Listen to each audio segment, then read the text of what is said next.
ہم زمانہ طالب علمی سے ہی موٹیویشن کے ذرائع تلاش کرتے ہیں۔ جو آدمی بغیر کسی کوشش کے موٹیویشن لے رہا ہے، یہ اس کی خوش قسمتی ہے۔ جس طرح اللہ تعالیٰ بعض لوگوں کو زیادہ ذہانت دیتا ہے، اسی طرح بعض کو موٹیویشن بہت زیادہ دے دیتا ہے، پھر ان کی موٹیویشن زمانے کو ملتی ہے۔ کئی لوگوں کو افکار زیادہ ملتے ہیں، ان کی سوچ اور فکر بہت اچھی ہوتی ہے، جیسے حضرت علامہ اقبال رحمۃ اللہ علیہ، جن کی فکر سے زمانہ فیض یاب ہو رہا ہے۔ اسی طرح حضرت واصف علی واصف رحمۃ اللہ علیہ کے نازل ہوئے جملے، جن سے زمانے کو فیض مل رہا ہے۔ ایسے لوگ معاشرے کے لیے ذہنی آکسیجن کا کام کرتے ہیں۔ یہ وہ لوگ ہوتے ہیں جنہوں نے اپنی زندگی میں اپنی سمت کا تعین کر لیا تھا۔ جب زندگی میں حکم بھی ہو کہ چلنا ہے اور کہیں پہنچنا ہے، اور ساتھ یہ المیہ بھی ہوتا ہے کہ کچھ عرصے کے لیے ہم ارد گرد کے لوگوں کے محتاج ہوتے ہیں۔ ہر جگہ سمت بتانے والے دوسرے لوگ ہوتے ہیں، ہم اپنی مرضی نہیں چلا سکتے۔ ان سمت بتانے والے لوگوں میں ہمارے والدین، ہمارے عزیز رشتہ دار ہوتے ہیں۔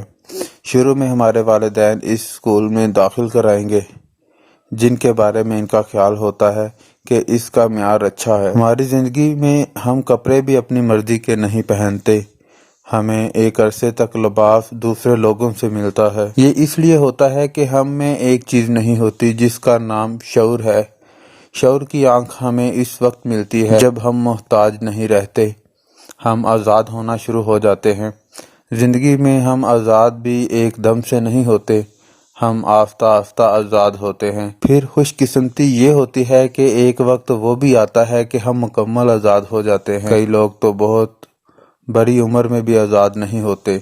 جب شعور کی آنکھ کھلنے لگے تو سب سے پہلا کام یہ کیجئے کہ باقاعدہ بیٹھ کر خود غور و خوض کر کے زندگی کو کوئی سمت ضرور دیجئے۔ اس کی وجہ یہ ہے کہ اس وقت ہمارے پاس جتنی زیادہ توانائی ہوتی ہے، اتنی توانائی کے ساتھ جو کام ہو سکتے ہیں، اگر وہ نہ کیے جائیں تو پچھتاوا رہ جاتا ہے۔ قدرت جتنے منٹس میری جیب میں ڈالتی ہے، اتنے ہی منٹس ہر ایک کی جیب میں ڈال دی ہے۔ وہ آدمی ترقی کر جاتا یا آگے بڑھ جاتا ہے جو ان منٹس کو استعمال کرتا ہے۔ جو توانائی آپ کے پاس ہے، جب آپ رات کو سونے لگے تو اپنے آپ سے یہ سوال کیجئے کہ کیا میں ان منٹوں کو بھرپور استعمال کیا ہے؟ آپ غلط گاڑی پر 15 منٹ بیٹھنا برداشت نہیں کر سکتے اور 10 منٹ غلط راستے پر سفر نہیں کر سکتے۔ بالفرض اگر آپ غلط سمت سفر بھی کر لیں تو پھر بھی دوسری گاڑی پکڑ کر اصل جگہ پر جایا جا سکتا ہے۔ اگر زندگی کے سفر میں کہیں غلط پہنچ گئے تو کیا وقت واپس آ جائے گا؟ کیا یہ ممکن ہے کہ کوئی بٹن دبایا جائے اور وقت واپس آ جائے؟ یہ ممکن ہی نہیں۔ آپ کی عمر چاہے جتنی زیادہ کیوں نہ ہو، مگر آج آپ کی سمت ٹھیک ہو جاتی ہے، آپ کو شعور آ جاتا ہے، تو پھر کیا بات ہے۔ شیخ سعدی رحمۃ اللہ علیہ سے کسی نے پوچھا، آپ رحمۃ اللہ علیہ کی عمر کتنی ہے؟ آپ رحمۃ اللہ علیہ نے فرمایا 4 سال۔ اس نے کہا کہ آپ رحمۃ اللہ علیہ کے تو بال سفید ہو گئے ہیں۔ فرمانے لگے کہ مجھے شعور 4 سال پہلے ملا ہے۔ اگر شعور مل جائے تو پھر ایک ایسی زندگی جس میں سمت نہیں ہے، سمت آ جاتی ہے۔ اگر یہ کہا جائے کہ آپ کی 100 سال کی بے سمت زندگی سے ایک دن کی سمت والی زندگی زیادہ بہتر ہے تو غلط نہیں ہوگا۔